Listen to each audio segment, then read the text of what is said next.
Halo, saya mau cerita pengalaman mistis yang dialami kakak saya. Terjadi pada tahun 2007 atau 2008. Waktu itu kakak saya kelas 4 SD dan saya waktu itu masih kelas 2 SD. Kakak saya cowok, jadi dulu itu anak-anak di lingkungan saya tiap hari main di kebun dekat sawah. Kebunnya milik Pak D saya. Kebunnya nggak ditanami apa-apa, cuma ada bambu di sekitar kebun itu sama beberapa pohon mangga dan ketepeng. Banyak anak-anak sering main di sana karena di sana tuh adem banget.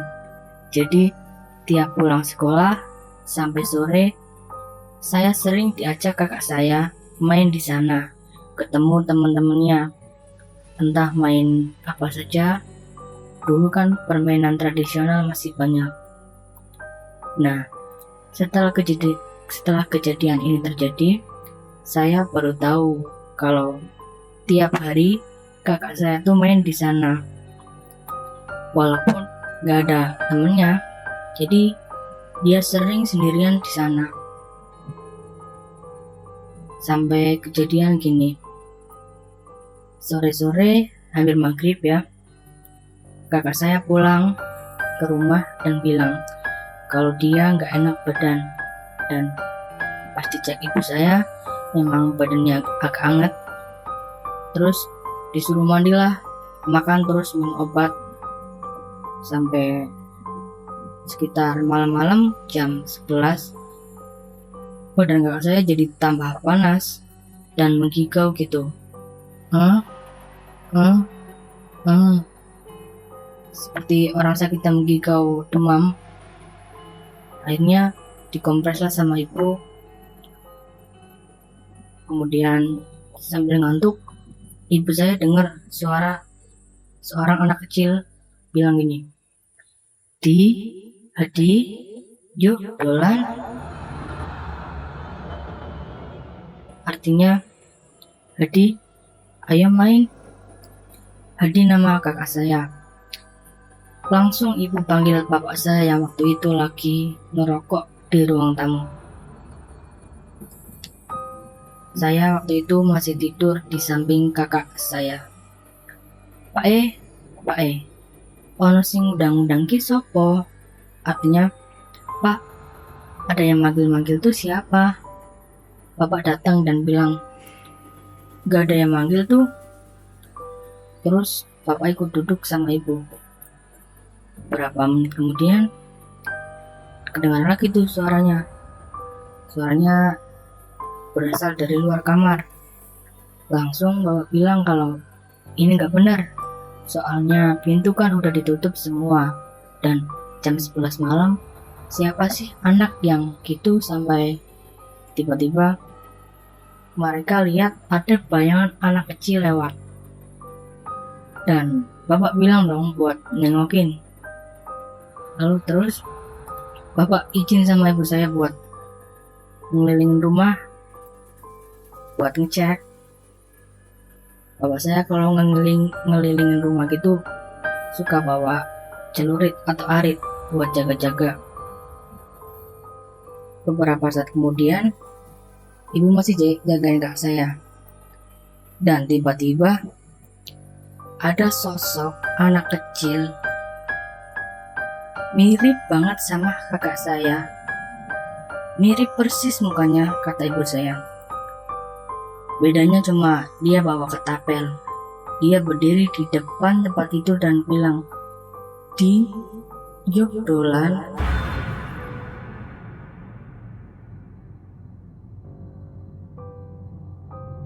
Ibu saya langsung teriak, "Allahu Akbar," sambil pegang anak itu, mengusir dengan bacaan Al-Quran yang dihafal. Saya waktu itu ikut kebangun karena teriakan ibu. Terus bapak datang dan udah gak ada siapa-siapa. Terus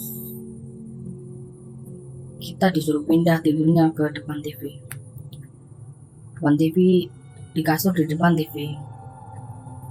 Kakak saya masih menggigau, masih dikompres sama ibu saya dan didoain juga sama bapak saya. Kemudian bapak jagain kita tidur sampai pagi. Saya juga ikut tidur karena saya juga ngantuk, anak kecil waktu itu kan. Saya kebangun sebentar doang. Pagi-paginya kakak saya udah sehat, udah nggak panas sama sekali. Siang-siangnya ibu saya ceritain apa yang terjadi semalam, dan kakak baru bilang kalau dia sering sendirian main di kebun dekat sawah. Kata ibu memang di kebun dekat sawah itu memang banyak hantunya. Hantu itu bisa jadi Belise Uus, artinya setannya Uus. Memang terkenal sih setannya Uus. Uus nama anak di lingkungan saya, tapi dia punya hantu yang bisa menyerupai dia. Beberapa bulan kemudian juga kejadian Mbak Yu saya, sepupu saya, dia umurnya sekitar 30 tahunan. Dia dilihatin bayi bajang di pohon bambu dekat sawah itu, kebun dekat sawah itu. Waktu habis subuh pas dia mau ke sawah lewat situ. Ada lagi yang paling terkenal di daerah situ, di daerah sawahnya kan ada saluran air, saluran irigasi yang terletak di tengah-tengah sawah. Nah, di sana katanya sering kelihatan hantu mata piring atau mata sebesar piring, sama keluntungan peringis juga ada. Jadi gitu pengalaman kakak saya. Kalau pengalaman saya sih cuma pernah dilihatin pocong waktu pulang ngaji sendirian. Saya juga punya cerita dari teman saya yang lumayan serem, dan waktu saya ceritain lagi. Terima kasih udah dengerin.